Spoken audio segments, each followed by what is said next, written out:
Subscribe to our YouTube channel and press the bell icon to get the latest updates.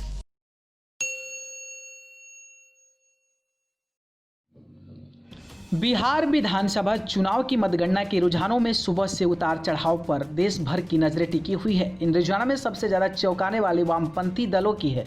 महागठबंधन में शामिल होकर चुनाव मैदान में उतरी वामपंथी धारा की 3 पार्टियां लगभग 20 सीटों पर रुझाने में आगे बनी हुई है। 2015 के विधानसभा चुनाव में महज 3 सीटों पर सिमटी वाम पार्टियों के लिए रुझान उत्साहित करने वाला है। निर्वाचन आयोग के रुझाने पर गौर करें तो वाम दलों की बढ़त 19 सीटों पर है। इनमें सीपीआई 3 सीटों पर आगे चल रही है, वहीं माकपा सीपीआईएम 2 क्षेत्रों से बढ़त बनाए हुए है। सबसे ज्यादा चौंकाने वाली रुझान सीपीआईएमएल की है, जहां पर 14 सीटों पर वो बिहार में आगे चल रही है। कोरोना काल में बिहार में हुए चुनाव के 3 चरणों में मतदान कराए गए थे।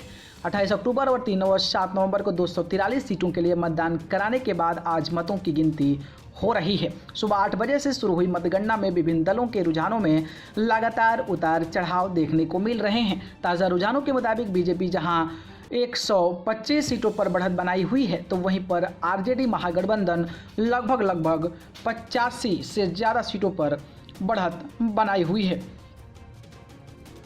वामपंथी पार्टियों की सीटों पर गौर करें तो सीपीआईएमएल ने जिन 3 विधानसभा क्षेत्रों में 2015 में जीत हासिल की थी, उन सभी सीटों पर पार्टी रुझानों में आगे है। वहीं बेगूसराय जिले की बखरी सीट पर भाजपा के उम्मीदवार बढ़त बनाए हुए हैं। समस्तीपुर जिले के विभूतिपुर विधानसभा सीट पर माकपा उम्मीदवार अपने प्रतिद्वंदी प्रत्याशी के मुकाबले आगे चल रहे हैं। सियासी जानकारों की माने तो एनडीए के खिलाफ महागठबंधन में शामिल होकर इस चुनाव में वाम दलों ने सबको चौंका दिया है। चुनाव अभियानों और एग्जिट पोल के अनुमानों में भी वाम दलों को दूसरे उम्मीदवारों पर भारी बताया जा रहा है।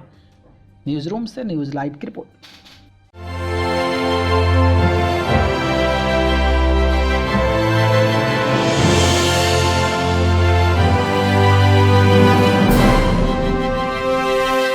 Subscribe to our YouTube channel and press the bell icon to get the latest updates.